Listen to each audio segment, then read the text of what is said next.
Thank you so much, darling, for that lovely introduction. I'm just going to share my screen quickly with everyone here.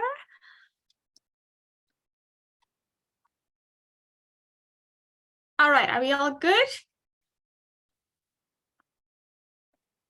Looks great. Perfect. Thank you, darling. All right. Hi, everyone. So about a year ago, I was sitting on the couch, nursing my newborn daughter and listening to Prof Khan to get my sleep-deprived mind a little bit engaged. And I remember thinking just how neat it would be to participate in the future. And fast forward to a year later, still sleep-deprived, but grateful for the opportunity to be here today and share with you some of the things I've learned about using Twitter in class for the past 8 years.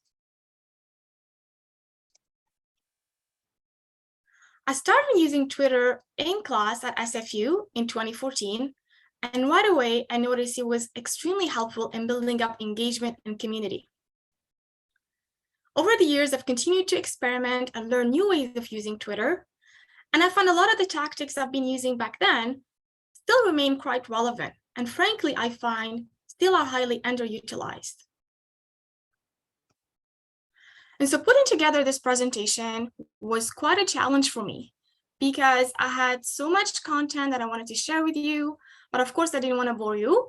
And so what I did to give you the most actionable value is that I divided into 3 parts. First, we're going to cover the basics and the whys. Then we're going to move into delivery models and examples.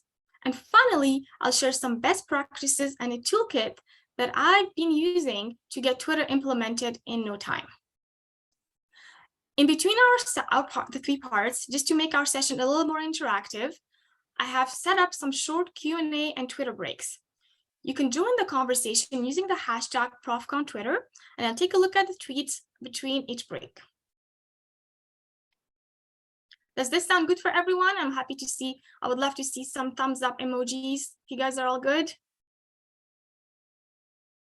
All right. All right, so as marketers, we first need to look at the data. A quick review of the literature shows that over 100 studies related to the use of Twitter in education found a clear positive impact of integrating Twitter within classrooms for teaching and learning purposes. But a lot of this was before COVID. And what COVID did is at least 2 things for Twitter. First, it made Twitter a go-to destination for pandemic conversations, as we all were obsessed with the latest stats and regulations. But also, as we all had to move online very quickly, Twitter became a more essential tool for online learning. And so what are some of the benefits of using Twitter in class? Based on my experience and research, it boils down to 4 areas. The first, and I think the most important one, is it helps us grow class engagement. It can also be significant in helping us build community. Twitter can also help us and help our students enhance our personal branding. And last but not least, and something I found the students often care most about, is it helps them develop job-ready skills. So as a marketer, I've tried to measure results over the years. As an example, this is a snapshot of engagement results from my UBC course a few years ago. What we notice here that we've generated over 2 million impressions over the course of the program, and that the engagement clearly peaks during class times. You can also get to know about the top contributors and the top tweets, which is an excellent way to reward and incentivize students.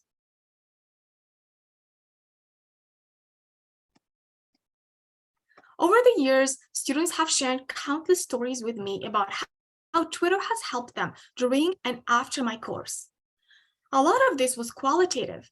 And so as a marketer, I wanted to have more quantitative data I could share with you. And so, surprise, I did a quick Twitter poll, and I asked my students, from a scale of 1 to 3, how much would you say Twitter enhanced your learning experience? 1 being the lowest, 3 being the highest.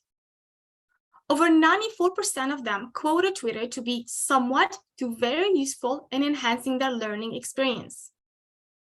About 2/3 quoted it to be very useful. you can still find the poll on my timeline and read some of the comments and the feedback that they left if you are interested.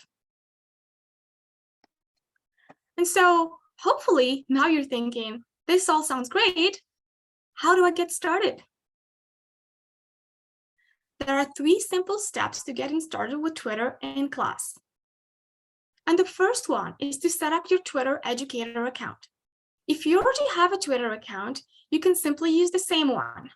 I like to blend my personal with my professional Twitter account, as I find students really enjoy it when you share what's happening in your life, the good stuff and the not so great stuff. It also prompts them to share more, and it promotes a culture of empathy and support. The second step, and the glue that holds everything together, is to decide on a class hashtag. Your hashtag has to be original, descriptive, and not too long. As a best practice, you can consider combining university, program, and course names. I've got some examples on the slide for you. So if you're thinking, how do I know if my hashtag is original? The easiest way is for you to type it in Twitter in the search bar, and if nothing comes up, chances are it is. But keep in mind, you cannot trademark or own your hashtag. However, chances are the more you use it within the context of your course community, the more it will become associated with it. And last but not least, it's really important for us to motivate our students to use Twitter. And the best way to do that is to incorporate it into their participation grade. Anywhere from 5 to 15% is appropriate. I tend to go for lower if I have a synchronous course, so I'll allow some marks for in-class participation. But if I have an asynchronous course, I will go for up to 15% and make Twitter the default engagement platform. Of course, you want to guide your students, provide them with examples and resources, but most importantly, you want to engage back with them because that is what they value the most.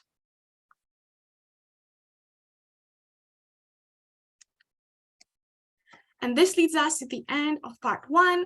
I'm going to take a look at Twitter now to see if there's any questions. Again, you're welcome to join the conversation using the hashtag #ProfConTwitter. And Darlene is going to be monitoring the chat to let me know if there are any questions after as well. Let's see.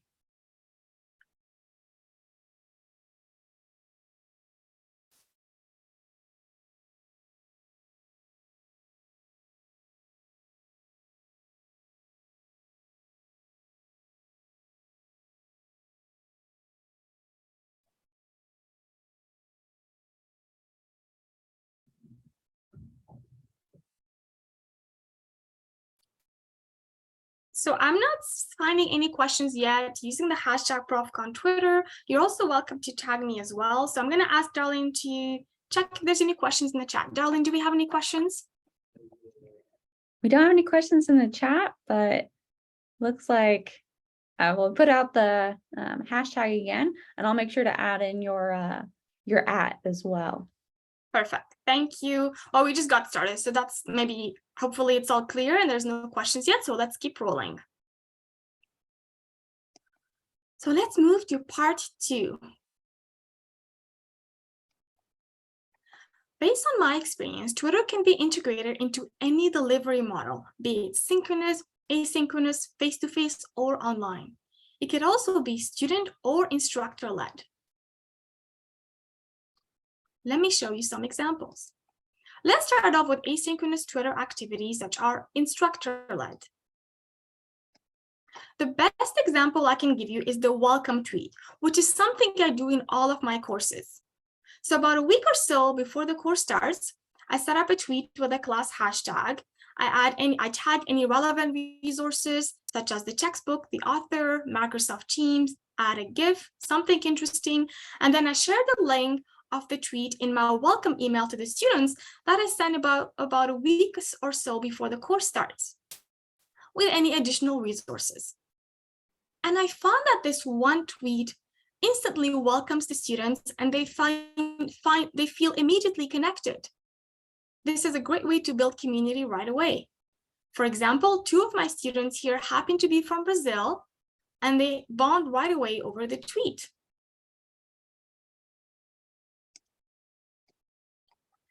Throughout the course, an easy activity you can set up ahead of time on Twitter is questions related to the coursework. Students love to engage back with these questions, and it gets them thinking about the course concepts before the class starts.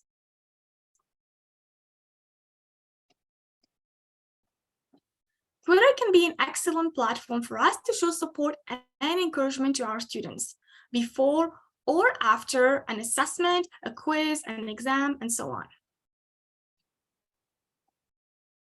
And now let's move to some student-led activities.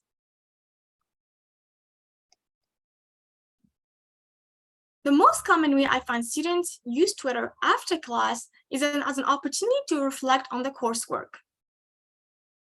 As they do their homework, as they find new resources, they like to share what they have found on Twitter. And Twitter helps them articulate it in a precise and concise way.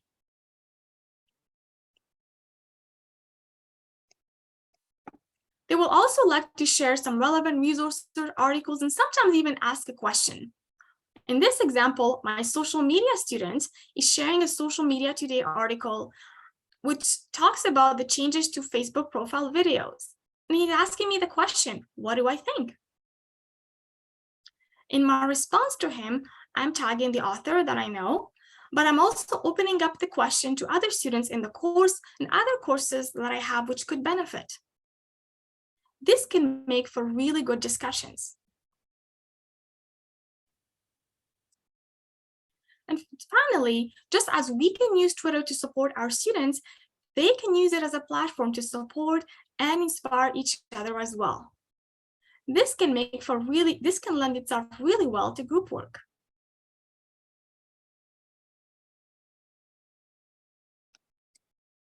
And now let's see what synchronous activities could look like.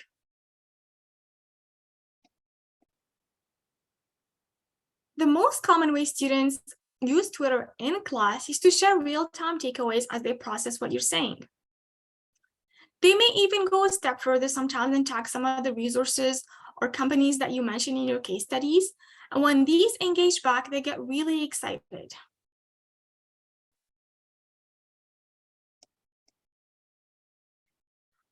I use a lot of group work in my classes, and I find students really enjoy sharing their group activities, both in an online and offline environment.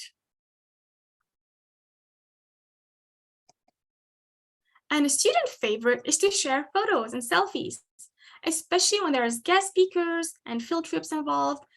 And when this content gets amplified by all the related parties, such as the guest speakers, the instructor, and the university, it can get great engagement.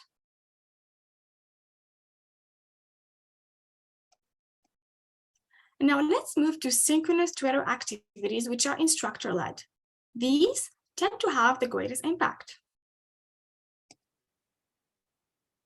For maximum results, I recommend allocating anywhere from 5 to 10 minutes at the beginning of each class for a Twitter activity. You can also share your screen so students can see real-time conversations and give a shout out to some of the students. They really like that. The most common activity that I do is to have students follow a related account and then quote tweet something of relevance from their timeline using the class hashtag. For example, it could be a tool, a professional association, a subject matter expert, or a publication. In the first example, I have my students from my visual communications course, UCW Com 207, follow Wallpaper Magazine, and just share something of relevance from that timeline and bringing it back to course concepts. In the second example, I have my public relations students following the CPRS, which is the Canadian Public Relations Society, again, finding something relevant, sharing it, and then adding their own insight. Sometimes some of these resources will engage back, and students take great pride in it. Another easy activity you can do is simply a poll, a live poll. Students really like that. And something I started doing this year, which I found worked really well, is to join a live campaign. The first one that we did is the Bell Let's Talk campaign, which is a Canadian campaign in support of mental health awareness. And I was really surprised to see students opening up, which meant they felt comfortable enough to do so within the context of our course community. The second one is the Pink Shirt Day in support of anti-bullying. Participating in these cause-related campaigns can be an excellent way for them to experience a live campaign, but also it gives them an opportunity to open up on issues that matter to them most. Ultimately, it helps us build deeper connections and stronger communities.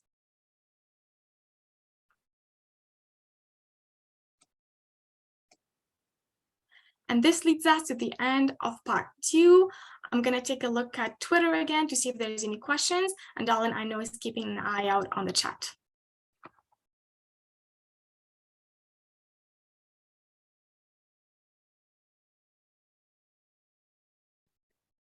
We do have one from the chat. I'll let you keep scrolling, but okay.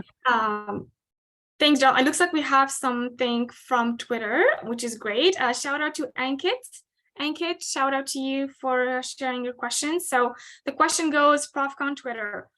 We had used YouTube nearly the same way as your presentation on Twitter. We loved it. But some people outside of the classroom got engaged in negative interaction with some of the students. What can be done to mitigate this?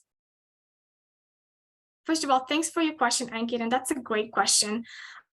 This is something I'm actually covering in part 3 of the presentation.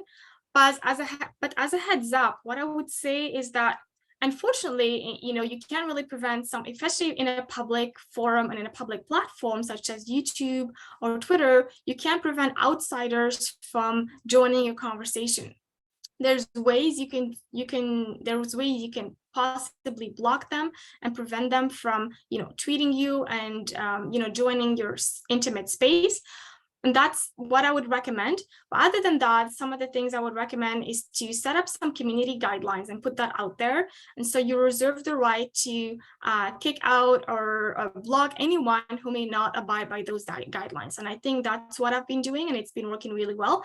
Although I haven't come across your particular issue, this is something that has helped me to make sure the students stay engaged and there's no negativity coming from the students, not outsiders. Okay, I hope that helps to answer your question a little bit, and thanks for following along, Ankit. Do we have any questions from the meeting chat, Darlene? Yeah, Brett asked, with social media, we've identified that many resources are trending with each generation. For example, we've got Snapchat, Twitter, Instagram, TikTok. How does one best try to use the current trending resource, or just use the resource as a universal example? That's a great question. And I think that's something we all struggle with, is just social media moves so quickly. And that's why I find that personally, I've stuck to Twitter, and I find that even though students may be using TikTok and Snapchat and others, personally, I find that Twitter still remains, has a professional side to it, and helps them with their personal branding. And so I found that it can be more suitable when integrating it in the classroom. Also, the tactics that I've been using, I find remain still quite relevant.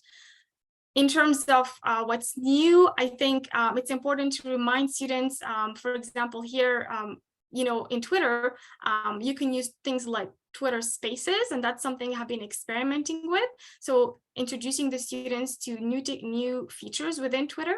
And this is something with social audio that I'm looking to experiment more with. But again, to your point, I think it's just hard for us, all of us as instructors and our marketers, to keep up with what's happening. But I think we just have to stick to one platform and make if the purpose of it is to create more in-class engagement and enhance the learning. They can still learn, you can still teach the other platforms in the context of social marketing, but in the context of your your course engagement, you can stick to one. And personally, my favorite is Twitter, and that's why I've been using it. I hope that answers your question. Any other questions from the chat, Darlene?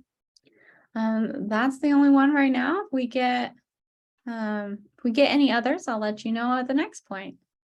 Great. I'm just gonna take another look at Twitter here. like there's no more questions. All right, let's keep rolling. So let's move to part 3, best practices and toolkit. So the most important thing I've learned, and this is to your point, for the question earlier, is, it's important to set some community guidelines and remind our students that Twitter is a public forum. And so these are some basic do's and don'ts that I've set up that you can build on to set up your own community guidelines for your class. There's a couple that I'd like to highlight. And the first one is to not add the class hashtag to any controversial or sensitive topics. And the second one is to not share any inappropriate or offensive content or media. In the 8 years I've been using Twitter in class, I may have come across twice the issue where I've had to ask someone from the class to take down their tweet. And usually they've been pretty good about it. But I still find it's important to put these guidelines front and center. The second and important thing I've learned is to set clear expectations. If you have hundreds of tweets coming your way every week, it's great engagement, but it can get a little overwhelming to feel like you have to respond to everyone. And so what I do now is I do ask my students, I encourage them to engage with each other and not just me all the time. This makes it more manageable for you as an instructor, but also it can help a stronger community. At the beginning of every course, when I help students get set up with Twitter, they'll often ask me, did you see my tweet? And so what I also tell them is that while I will see all of their tweets, I may not answer or engage back with all of them. I may favorite it, I may quote it, depending on what's appropriate. And this helps to manage their expectation and makes them feel not ignored. And the last one is to keep things transparent, is to share grading rubrics, especially if you're incorporating Twitter in the participation. And I do have a sample for you that I'll be sharing at the end of the presentation today. Something I've learned the hard way also is to collect Twitter usernames from the beginning. It used to take me hours to reconcile student names with student usernames at the end of the term. And as we know, they're not consistent. And then I would have to chase down students at the end of the term. And sometimes I won't be able to grade them on their Twitter participation. So I've set up this simple system on Microsoft Teams.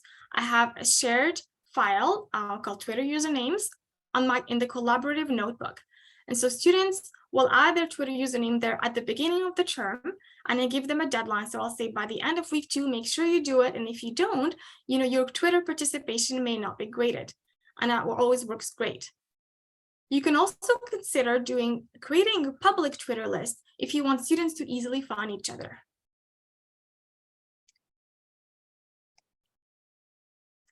And last but not least, just like it's important for us to measure the engagement, it's important to measure results no matter what your goals are on Twitter. You can use tools such as Tweetbinder and Keyhole to measure hashtag analytics and find the top contributors. But you can also consider doing some informal polls, asking the students for feedback. And remind the students, and also remember that Twitter is a journey, so we all need to take it one step at a time.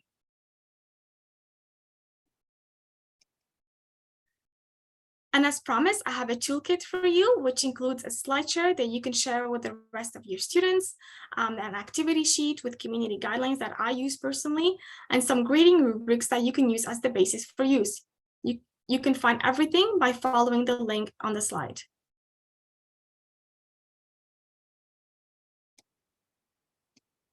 And this leads me to the end of my presentation. I hope that you found this helpful and got something out of it. I'm happy to thank you. I want to thank you so much for tuning in. I also want to thank this Toolkit team for having me and making this experience such a great one. I'm happy to take any more questions at this point, both on Twitter or in the meeting chat. Thank you, everyone. Handing off to you, Dolly. I'm going to take a look at Twitter now and see, hopefully we have any more questions. Go for it. I think I might be able to pull that link out of your chat. So out of your deck real quick. I'll put it in the chat for people. We will be sharing all of the recordings and the slides later, but hopefully this link I don't think it will link through the Zoom thing, but you can hopefully copy and put that into a link, Yeah. everybody. But yeah, if you have any more questions, I think Twitter is a great way to increase engagement in your class, and to show them that like you're up to date with social media too. I mean, I always enjoyed when I was in college kind of having those out of classroom experiences. But yeah. Chandler, he just posted a link to our Essential Social Media Marketing courseware. This courseware does go over Twitter as well as several other social media platforms. And there are other assignments in there too if you're interested. But we're very happy to have Wahiba here today. Did you have any questions or did you see anything from Twitter? Not yet. I think maybe everyone is still processing some of the information. And again, this is a good example of an asynchronous Twitter activity that we're doing here. So it is experiential. Not yet anyway. So Yeah, I I'm just just saw gonna keep an eye on it. Yeah. I just saw one come in, and it's more of a question about you. What area are you teaching this in? Like, what department do you teach or class do you teach? Okay. Thanks for the question. So right now at UCW, I'm teaching media and communications. All right. And then like, what course does this fit into? So what I found, although most of the courses I've taught in the past, 8 years, have all been marketing, media, and communications. I find that this can fit into any course, honestly, because you can use Twitter. It's an engagement platform. So any course, even if it's not, close to marketing, media, or communications, can benefit from using Twitter as an engagement platform.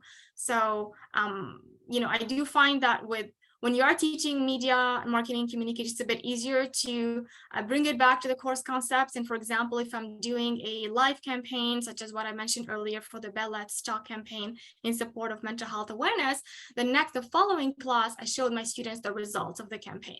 So they're able to understand, how does a live campaign works and how do we evaluate it? So that was really good to bring it home for them. But that's just a bonus.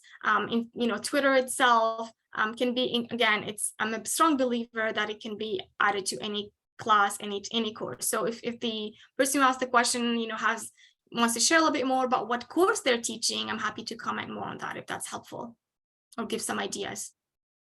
Awesome. Not sure if they want to expound more on it, but I did see a comment just now saying that they loved seeing your children in your presentations, that it made it more personal.